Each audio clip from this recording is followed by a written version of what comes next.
Zalim İsrail, terör devleti İsrail olmayan Kudüs'teki Müslümanlara वहशीजे नाज़रीन, तुर्क सदर रजब तैयब एर्दोगन ने मस्जिद अक्सा पर इसराइली हमले के खिलाफ शदीद रद्द अमल का इजहार किया।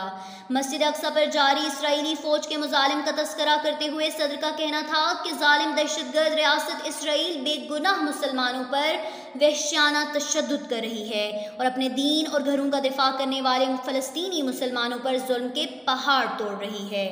एर्दोगन ने वाज़े अल्फाज में कहा कि जो भी इसराइली मुजालिम के खिलाफ आवाज़ नहीं उठा रहा या खुलकर इस पर बयान देने से कतरा रहा है, वो इस जुर्म और जुल्म में बराबर का शरीक है। İzzetini, haysiyetini korumak her bir Müslümanın boynunun borcudur. उनका कहना था कि मैं पूरी दुनिया खसूसन इस्लामी ममालिक से ये मुतालबा करता हूँ कि वो फ़लस्तीनी मस्जिद अक्सा और अल-कुद्स में जारी इसराइली मुजालिम के ख़िलाफ़ ना सिर्फ आवाज़ उठाएं बल्कि फ़ौरी कार्रवाई भी करें। उन्होंने मज़ीद कहा कि हमें ये नहीं भूलना चाहिए कि अल-कुद्स कुल कायनात और यहाँ बसने वाले मुसलमान कुल इंसानियत हैं।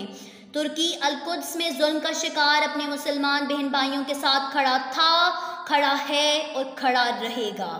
एर्दोगन ने बताया कि तुर्की ने तमाम मुतल्लिका बैनुल-अक़वामी तंजीमों, अक़वाम मुत्तहिदा और बिलखुसूस इस्लामी ताउन की तंजीम को मुतहर्रिक करने के लिए इक़दामात शुरू कर दिए हैं। Mescid-i Aksa başta olmak üzere Kudüs'teki ibadethanelere ve Müslümanlara yönelik